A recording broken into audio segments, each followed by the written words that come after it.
Gracias por escuchar los mensajes de la Iglesia Bautista de Santa Ana. Para más información, visítenos en la web en santaanabaptist.org. La resurrección. Bueno, la resurrección es uno de los eventos más importantes en la palabra de Dios. Vaya conmigo ahí a Corintios capítulo 15 y vamos a ver, es parte de lo que nosotros llamamos las buenas nuevas o el evangelio. Alguien preguntó alguna vez qué importa o qué interesa más, ¿es la muerte de Cristo o su resurrección? Quiero decirle que las dos cosas. Sin una no puede haber otra, y sin la resurrección, la Biblia dice que vana es nuestra fe.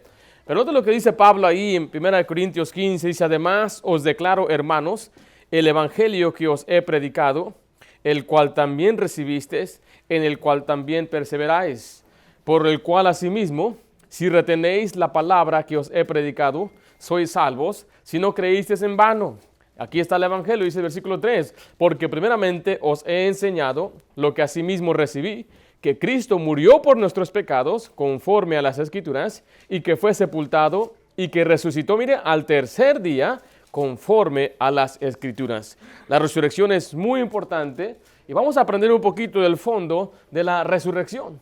En primer lugar, escribe ahí: la resurrección fue profetizada. La resurrección fue profetizada.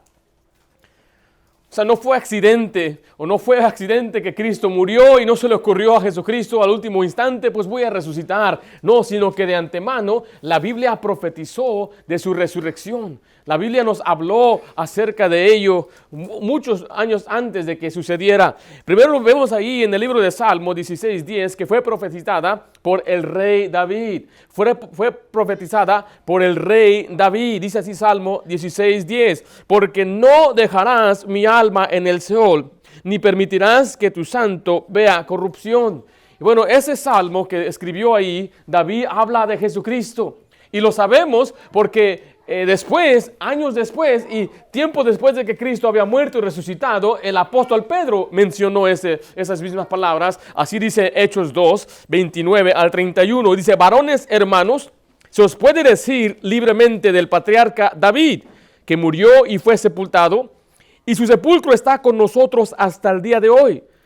Pero siendo profeta, y sabiendo que con juramento Dios le había jurado que de su descendencia en cuanto a la carne, levantaría al Cristo para que se sentase en su trono. Viéndolo antes, habló de la resurrección de Cristo, que su alma no fue dejada en el Hades, ni su carne, ¿qué dice ahí? Vio corrupción. Note que él aquí está leyendo, mencionando el Salmo 16:10, porque fue profetizado desde antes. Por eso la Biblia dice siempre que Pedro, Pablo y los apóstoles predicaban el Antiguo Testamento para referirse a Jesucristo. Y no solamente ellos, pero escribe ahí por las Escrituras. Por las Escrituras, las mismas Escrituras profetizan o profetizaron de la resurrección de Jesucristo. Así dice en Hechos 17:3, declarando y exponiendo por medio de las Escrituras que era necesario que el Cristo padeciese y resucitase de los muertos, y que Jesús, a quien yo os anuncio, decía él, es el Cristo. No solamente eso, pero note lo que dice ahí en 1 Corintios 15:4, y que fue sepultado y que resucitó al tercer día, ¿conforme a qué? A las Escrituras. O sea que la Biblia declara que Cristo resucitó. La Biblia profetizó de antemano que iba a resucitar. Nos sabemos que la resurrección es bíblica porque la Biblia lo enseña, y menciono que es bíblica porque hay quienes dicen que Cristo no resucitó. Que Cristo no resucitó en un cuerpo corporal, dice que resucitó en espíritu, pero bíblicamente vemos que no dejó su alma en el sepulcro, no se quedó su cuerpo, no se vio corrupción, sino que resucitó al tercer día. Ahora, ¿quién más profetizó de ello? Bueno, Jesucristo mismo. Letra C, por Jesucristo mismo. Jesucristo mismo profetizó de su resurrección. Dice Mateo 16:21, dice: desde entonces comenzó Jesús a declarar a sus discípulos que le era necesario ir a Jerusalén y padecer mucho de los ancianos, de los principales sacerdotes y de los escribas, y ser muerto, pero ve al final, y resucitar al tercer día. Jesucristo lo había mencionado una y otra vez, y a veces yo me sorprendo. Yo creo que usted también se ha de ser sorprendido a veces que los discípulos no entendían que Jesús iba a resucitar, estaban tristes. Ellos no entendían cuando vinieron por él al jardín de Getsemaní y decían, ¿por qué se llevan al Señor? ¿Por qué está sucediendo esto? Como que se les olvidó. Dice también Mateo 26, 31 al 32. Entonces Jesús les dijo, todos vosotros os escandalizaréis de mí esta noche, porque escrito está, heriré al pastor y las ovejas del rebaño serán dispersadas. Pero después que haya resucitado, iré delante de vosotros a Galilea. Aún le dice una vez más que él iba a morir. Yo voy a ir, voy a padecer mucho de parte de los ancianos y los principales. Me van a matar, pero no se preocupen, yo voy a ir delante de ustedes. Nos vamos a ver después. Dice también en Juan 2:19, respondió Jesús y le dijo, destruir este templo y en 3 días lo levantaré. Mas él hablaba del templo, ¿de qué, hermanos? De su cuerpo. Por tanto, cuando resucitó de entre los muertos, sus discípulos se acordaron que había dicho esto y creyeron las Escrituras y la palabra que Jesús había dicho. ¿Cuándo fue que se acordaron de las palabras de Jesús? Cuando él había resucitado. No lo entendían cuando lo estaban abofeteando, no lo entendían cuando le llevaron ante Pilato y Herodes y estaba él siendo escarnecido, no lo entendían. Dice que se escandalizaron y muchos huyeron, lo dejaron solo. Solamente iban 2 discípulos cerca, uno de lejos. ¿Cuál era el nombre de ese hombre? Pedro.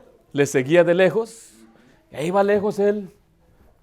No quería que lo vieran. Y cuando lo enfrentaron, tú eres uno de sus discípulos. ¿Qué hizo Pedro? Lo negó al punto de maldecir. Porque decía, tú hablas como él. ¿Cómo yo no lo conozco? Y maldijo. En ese momento, cuando cantó el gallo, Jesucristo volteó a verlo como quien le dijo, ¿te acuerdas que te dije esto? Pero hubo otro discípulo que no lo negó. Hubo otro discípulo que estuvo a la par de él hasta la cruz. ¿Quién es ese discípulo? Juan. Y Juan estaba ahí, él conocía al sumo sacerdote, él entró al lugar, ahí estaba presente. Pero todos los demás de sus discípulos huyeron. Todos se escandalizaron, dice, tuvieron temor, les dio miedo y huyeron y se fueron. Pero después de que vieron que resucitó, dice que se acordaron. Sí, es cierto. Él nos dijo, ¿te acuerdas cuando nos dijo que él iba a destruir el templo? Pensábamos nosotros que él hablaba del templo que habían construido para los sacrificios. Pero no, él estaba hablando de su cuerpo. Ya me acuerdo. Finalmente se acordaron. Algunos de nosotros seríamos muy severos al juzgar a estos discípulos y decir, no, yo no haría eso. Yo no huiría, yo no me escandalizaría de Jesucristo. Bueno, no sé, yo no podré ponerme en lugar de ellos y decir lo mismo. Tal vez haríamos exactamente lo que ellos hicieron. Pero finalmente vemos la señal de Jonás, la señal de Jonás. Esta historia es muy conocida y muy famosa para los niños, les gusta contarles la historia. Pero en verdad esta historia no es una historia muy placentera. Se trata de un hombre llamado Jonás. Dios lo mandó a predicar a una nación, una ciudad llamada Nínive. Nínive era una nación enemiga del pueblo de Dios. Tal vez les habían causado muchos problemas. Alguien dijo que eran como los de rapiña o eran como los piratas que venían y se robaban todo, incluyendo a las hijas y a las mujeres. Y ahora Dios le dice a Jonás, ve y predícales el evangelio. Y Jonás va y él no quiere. Él huye de la presencia de Dios, va al sentido contrario y después ¿qué pasa? Va en el mar, empieza una gran tempestad y dicen, ¿qué sucede aquí? Sacan a Jonás. Jonás dice, yo soy profeta de Jehová, esto es mi culpa.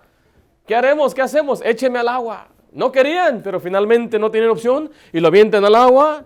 Viene un pez, se lo traga, bueno, es una ballena, se lo traga.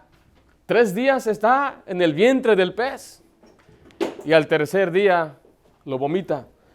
Jesucristo usó ese ejemplo, esa ilustración, para mostrar su muerte y su resurrección. Note lo que dice ahí en Mateo 12, 39 al 40. Él respondió y le dijo, la generación mala y adúltera demanda señal, pero señal no se le será dada, sino la señal del profeta Jonás. Porque como estuvo Jonás en el vientre del gran pez, 3 días y 3 noches, así estará el Hijo del Hombre en el corazón de la tierra, 3 días y 3 noches. ¿Dónde es el corazón de la tierra? Es la tumba, el sepulcro.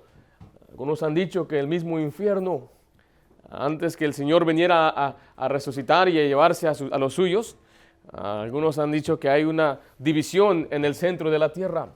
Bueno, podremos decir que sí o que no, Pero la cosa es que Cristo dijo, usó esta señal, que Él iba a estar enterrado, iba a estar muerto por 3 días y 3 noches, y al tercer día Él iba a resucitar. Él lo profetizó, Él lo dijo de antemano. Pero miren, en segundo lugar vamos a ver la resurrección es rechazada. La resurrección es rechazada. Usted y yo tal vez hemos escuchado historias, unos fenómenos de personas que murieron y 15 minutos después regresaron. ¿Ha escuchado algo así usted? Y dicen que yo tenía un tío que cada vez se moría. Se murió como 20 veces. Yo creo que mi tío más bien era un estafador, ¿no? Pero mire, Jesucristo murió por 3 días y 3 noches. Estuvo muerto y después resucitó. Pero la gente hoy rechaza eso. Dicen, científicamente eso no se puede hacer. Científicamente es imposible. Algunos dicen que es una fábula, es una falacia, es como un cuento de hadas. Pero vea, primeramente, ¿quiénes son los que rechazan la resurrección? En primer lugar, escribe ahí por los líderes religiosos. Por los líderes religiosos. Dice así en Hechos 4:2, resentidos de que enseñasen al pueblo y anunciasen en Jesús, mira, la resurrección de entre los muertos. Estos que estamos leyendo aquí eran los religiosos, los principales. Y quiero decirle que hoy en día hay muchos religiosos que profesan creer en Dios y profesan ser cristianos y enseñan partes de este libro, dicen que Cristo no resucitó. Y eso surgió al finales de los años 1800, una gran reacción, nosotros le llamamos una reacción liberal en contra de la doctrina sana de la palabra de Dios, donde la gente está hoy enseñando que Cristo no resucitó corporalmente. Y por eso nosotros hemos tomado una postura doctrinal como una iglesia bíblica, que uno de los fundamentos que aceptamos y protegemos y estamos dispuestos hasta morir es que Cristo resucitó corporalmente. Un cuerpo físico. No fue una resurrección espiritual. Mira, algunos hasta enseñan que el cuerpo de Cristo fue intercambiado al último momento en la cruz. Hay gente que aborrece a Dios, aborrece la Biblia y aborrece las cosas de Dios y sabe que tiene el título de doctor o maestro o pastor o apóstol. Son apóstoles fraudulentos, como dice la palabra de Dios. Los mismos religiosos de nuestros días rechazan una resurrección corporal de Jesucristo. ¿Quién más rechaza la resurrección de Jesucristo? Bueno, escriba ahí, la mayoría de los judíos. La mayoría de los judíos. En ninguna manera quiero que usted crea que yo soy antisemita, ni que aborrezco a los judíos, pero si usted lee la Biblia, el antagonista o los antagonistas del Nuevo Testamento son los judíos. Son los religiosos que andan tras de Jesús, que querían matarlo y destruirlo. Hicieron un complot para matarlo. La Biblia dice que los religiosos por envidia lo entregaron a Pilato. Bueno, también son los antagonistas de la iglesia primitiva. Donde quiera que los cristianos iban, la persecución no llegaba por los nativos, llegaba por los judíos de las sinagogas locales. Iban y empezaban ellos a hacer un alboroto y a hacer enojar a los vecinos o a la gente de esa nación. Eso fue el caso de Pablo. Pablo no tenía descanso. Donde quiera que llegaba, en cuanto predicaba el evangelio, se levantaban los religiosos judíos para atacar a Pablo. Fueron los judíos que entregaron a Pablo cuando llegó a Jerusalén y le acusaron falsamente de haber traído algunos hombres griegos al templo. Y ahí llevaron a Pablo ante los oficiales de Jerusalén y ellos dijeron, pues no encontramos nada mal en él. Y decían, ¿quieres que seas juzgado por tu pueblo, los principales, o quieres ser juzgado por nosotros los romanos? Y se llevó apelo a César. Porque sabía que donde quiera que iba a ser atacado y perseguido hasta la muerte. Al punto que hombres tomaron voto, no vamos a comer hasta que Pablo se muera. Son los antagonistas. Y la Biblia dice que para los judíos es locura la predicación de la cruz. Ahora, no estoy hablando de la raza, no estoy hablando de la tribu de ellos, estoy hablando del sistema religioso de ellos. Porque Jesucristo, Dios no ha desechado a nadie por su tribu, por su raza. Hay muchos que, mire, la iglesia primitiva, la primera iglesia fue compuesta por miles y 100 miles de puros judíos al principio. Y dice la Biblia que Dios le dio a ellos primeramente las palabras. Qué bendición en el tiempo de Pablo haber sido parte de una iglesia tremenda, fuerte, pero Pablo tenía un corazón por los gentiles. Y donde quiera que él iba se enfrentaba con persecución. Note lo que dice ahí Hechos 17, 2 al 5. Y Pablo, como acostumbraba, fue a ellos y por 3 días de reposo discutió con ellos, declarando y exponiendo por medio de las Escrituras que era necesario que el Cristo padeciese y resucitase de los muertos, y que Jesús, a quien yo os anuncio, decía él, es el Cristo. Y algunos de ellos creyeron. Y se juntaron con Pablo y con Silas, y de los griegos piadosos gran número, y mujeres nobles no pocas. Entonces los judíos que no creían, teniendo celos, tomaron consigo algunos ociosos, hombres malos, y juntando una turba, alborotaron la ciudad, y asaltando la casa de Jasón, procuraban sacarlo al pueblo. Mire, note que estos hombres que tenían el título de religiosos, los líderes espirituales, en vez de acudir a Dios y orar y decir, aquí, Señor, hay un hombre enseñando falsa doctrina, ¿qué fue lo que hicieron? Buscaron a hombres ociosos. Fueron a los barrios, a los peores lugares donde estaban los cholos y los pandilleros. Directamente te ocupamos tu ayuda, te pagamos. Haz un alboroto, mira, porque tenemos un problema. ¿Puedes tú solucionar este problema? ¿Cuál problema tienen? ¿Qué pasó? Imagínense los ociosos, los perversos, los malos, los rateros, los maleantes. Esos hombres aborrecen la resurrección de Jesucristo. La mayoría de ellos lo consideran como una locura, algo tonto, algo fuera de sí, de lo que es razón. Ahora yo sé que para muchos por eso el cristianismo no es algo intelectual. Porque dicen, ¿cómo es posible que vas a creer que alguien pueda resucitar? Estuvo muerto y ahora está con vida. Hace tiempo murió una persona que yo conocía, alguien que muy cerca de nuestra familia. Y le quiero decir que por años yo soñaba que él todavía estaba vivo. ¿Le ha pasado a usted?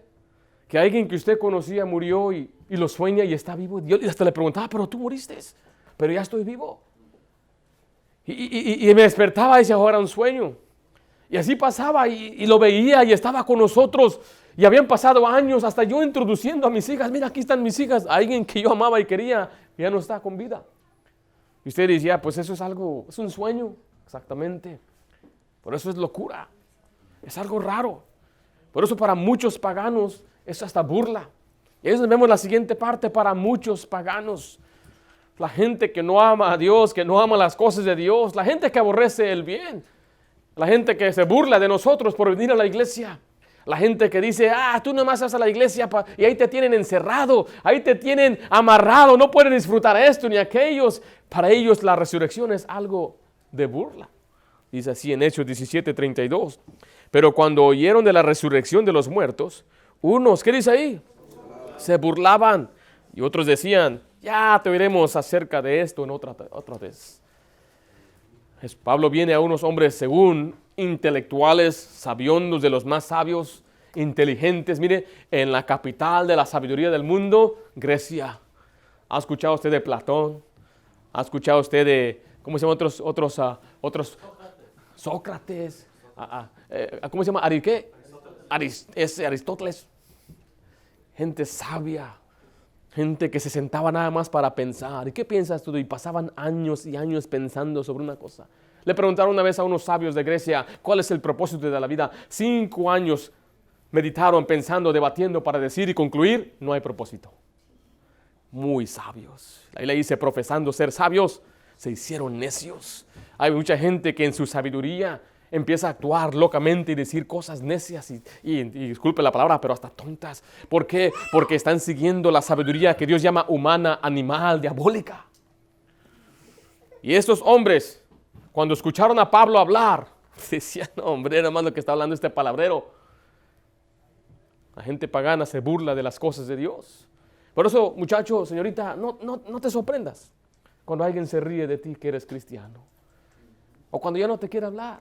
O cuando ya no quiere juntarse contigo. O cuando ya no te admira. What? Algunos son muy reservados, no te quieren ofender. Otros abiertamente te lo van a decir. Nada más trabajan en construcción unas semanas y vas a darte cuenta. ¿Verdad que sí? Un restaurante, construcción, fábrica, ahí vas a darte cuenta. El peor lugar donde yo recibí más burla por ser cristiano, mire, escuche bien, fue de parte de mujeres trabajando en Vallarta. ¿Has escuchado de Vallarta? Yo pensaba que las mujeres eran más cultas. No. Son igual. No voy a decir que son peor, ¿ok? Una mujer pagana es igual de perversa que un hombre pagano. Yo no los juzgo porque ellos no conocen del Señor. Ellos no saben lo que dicen. Lo dicen en su sabiduría, siguen la corriente. ¿Por qué? Porque vive una vida pagana. No se sorprenda que alguien se burle de usted o se ría. ¿A poco en verdad tú crees que una serpiente habló? ¿A poco crees que una culebrita apareció y dijo, buenos días, Eva? ¿Tú crees que es? No, por favor. ¿A poco tú crees que Dios pudo haber convertido agua en vino? ¿No crees que le echó ahí un polvito de Kool-Aid para engañar? No se sorprenda cuando usted vea, mire, millones de dólares invertidos en documentales para poder contradecir lo que dice la Biblia. No se sorprenda. No, esa Biblia es falsa. No, mira, esa fue escrita por este hombre y este hombre. Es pura propaganda. Propaganda en contra del cristianismo, pero ¿sabe qué? No pueden contra la verdad. No pueden hacer nada contra ello, aunque sea rechazada, es un hecho. ¿Un hecho qué? Hecho. Ya se hizo, ya está hecho. La gente puede negar de ello, pero a Dios no le importa. Por eso vemos la tercera parte, la resurrección es la salvación de los creyentes. La salvación es la resurrección de los creyentes. Ahí le dice que cuando creemos en Cristo, en primer lugar, somos justificados ante Dios. Somos justificados ante Dios. Es declarado justos delante de Dios. Es declarado inocentes delante de Dios. ¿Por qué? Porque Dios ve la justicia de Cristo en nosotros. Aquí abajo tengo una camisa que lleva casi 2 años ya aquí. Siempre que hablo de la justificación saco esta camisa. Esta camisa representa las malas obras y las manchas que hay a causa de su pecado. La Biblia dice que no hay forma de lavar su pecado. No hay ni un jabón. Alguien dijo, ni el jabón sote quita el pecado de la mancha del pecado. ¿Qué vamos a hacer con el pecado? Existe algo que se llama el indulto. El indulto es cuando el juez, o digo el presidente o el gobernador declara a una persona culpable inocente. Mucha gente cree que es una injusticia. Los presidentes usualmente esperan hasta las últimas semanas de su término para proveer o dar esos indultos, porque luego la gente los va a criticar. Un presidente llamado Richard Nixon fue un traicionero y mintió al FBI y lo metieron preso. Después el sucesor de él, Gerald Ford, le dio un indulto.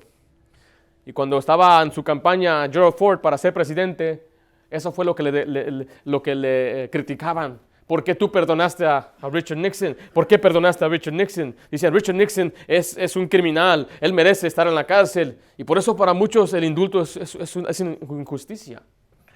Pero Dios no nos ofreció un indulto, porque la justicia demanda que alguien pague. En el indulto nadie pagó, pero en la justicia de Dios, la justificación, alguien tiene que pagar. ¿Y sabe quién pagó? Jesucristo pagó. Note lo que dice ahí en Romanos 4:25, dice, el cual fue entregado por nuestras transgresiones y resucitó, ¿para qué? Para nuestra justificación. O sea que Él nos justifica por medio de su resurrección, pero sin antes haber resolucionado el problema del pecado. ¿Y qué es lo que sucede? Mire, bueno, aquí está el pecador. El pecador tiene sus manchas y lo que Dios hace es que le cubre, como dice la Biblia, con un manto de justicia. Él nos justifica y cuando ahora me ve, imagínense que este es el manto de Jesucristo. Y cuando me ve ahora el juez justo, que es Dios, Él no ve el pecado, Él no ve la maldad, Él no ve la mentira, Él no ve las cosas que yo hice. Lo único que Él ve es la justicia misma de Jesucristo. He sido cubierto por la justicia de Cristo. ¿Y qué pasó con mis pecados, pastor? ¿Los barrió debajo de la alfombra? ¿O se hizo Dios la vista gorda? No. Lo que hizo es que Cristo pagó por esos pecados. Y resucitó con ese fin. En segundo lugar, somos renacidos para vida eterna. Renacidos para vida eterna.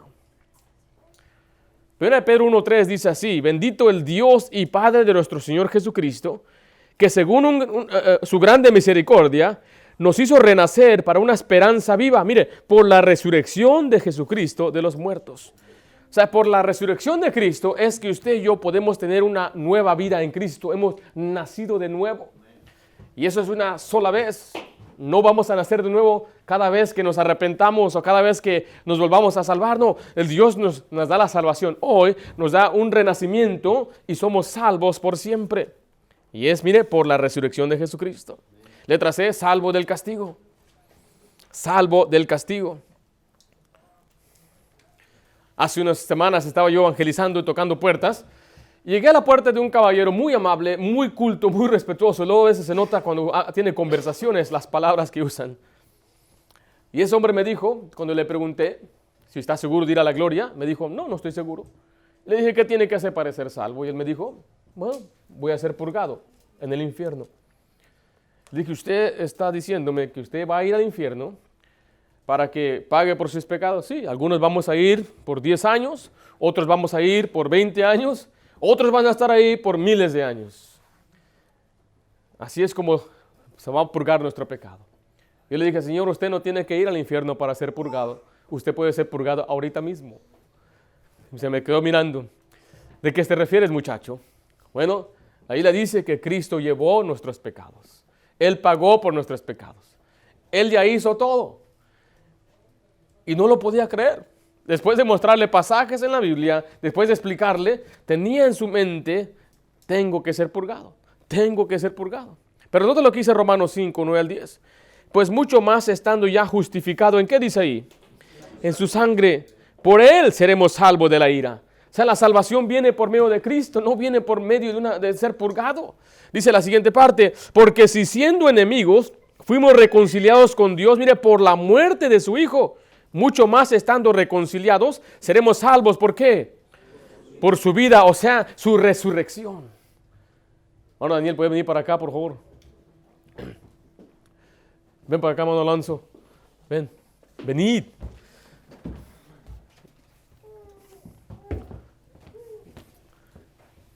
¿Tú quieres ir al cielo? ¿Cómo que? Muy bien. Para ir al cielo, tiene que ser justificado por la sangre de Cristo.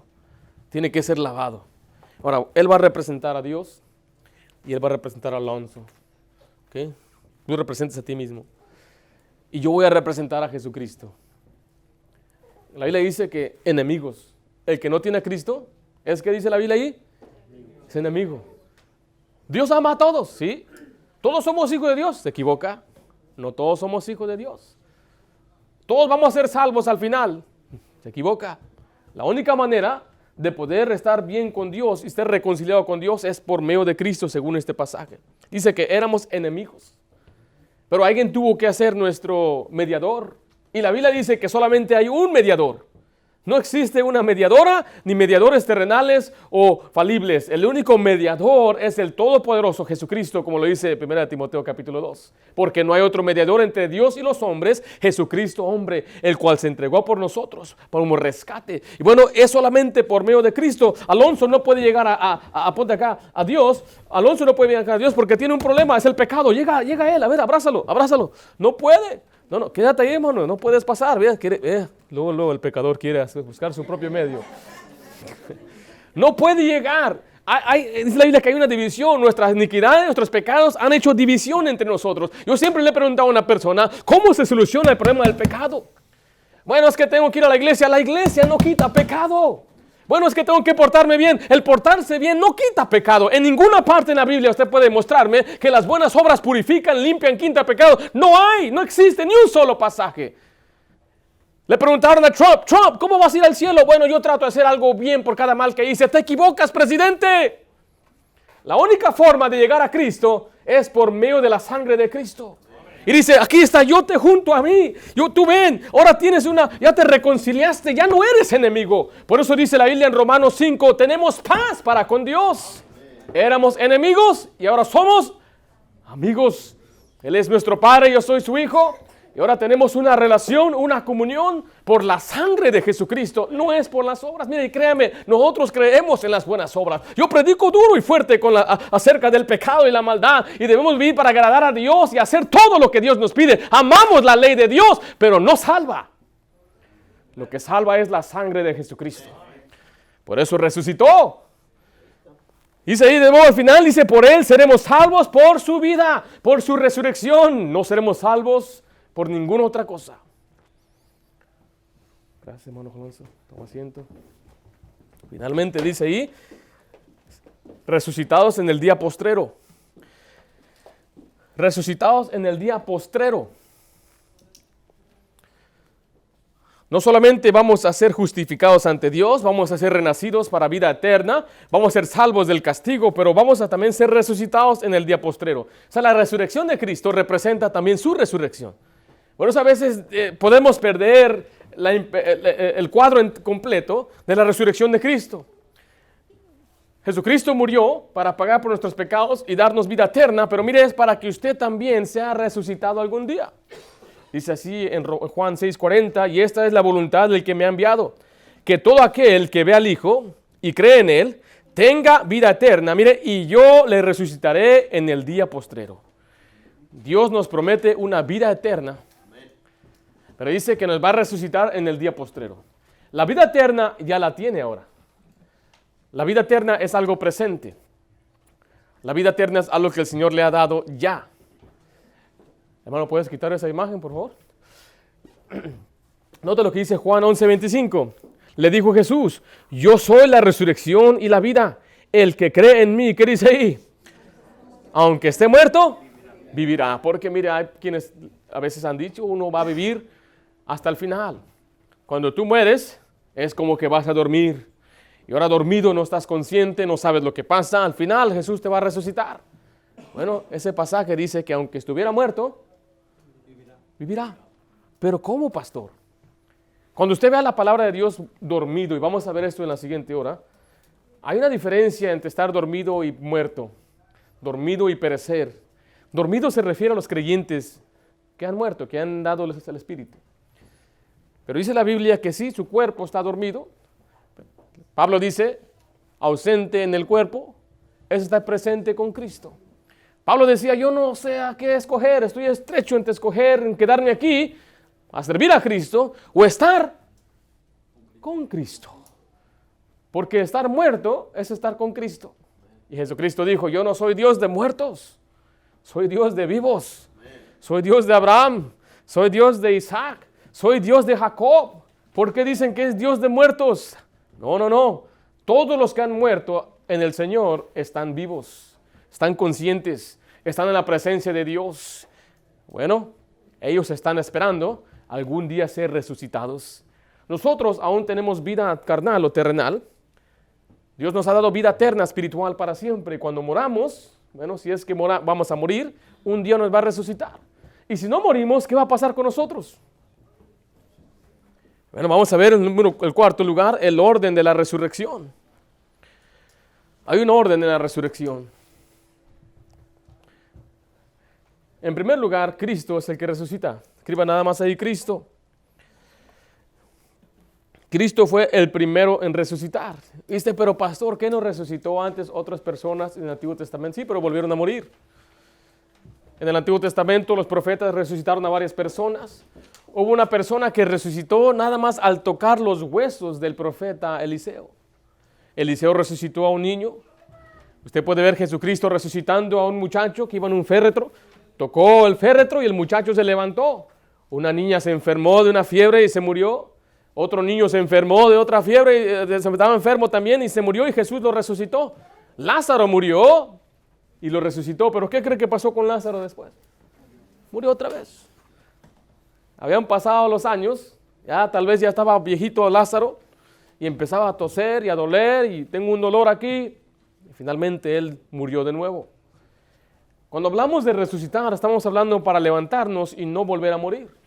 Dice así en Hechos 26-23, dice que el Cristo había de padecer, mire, y ser el primero de la resurrección de los muertos, para anunciar la luz al pueblo y a los gentiles.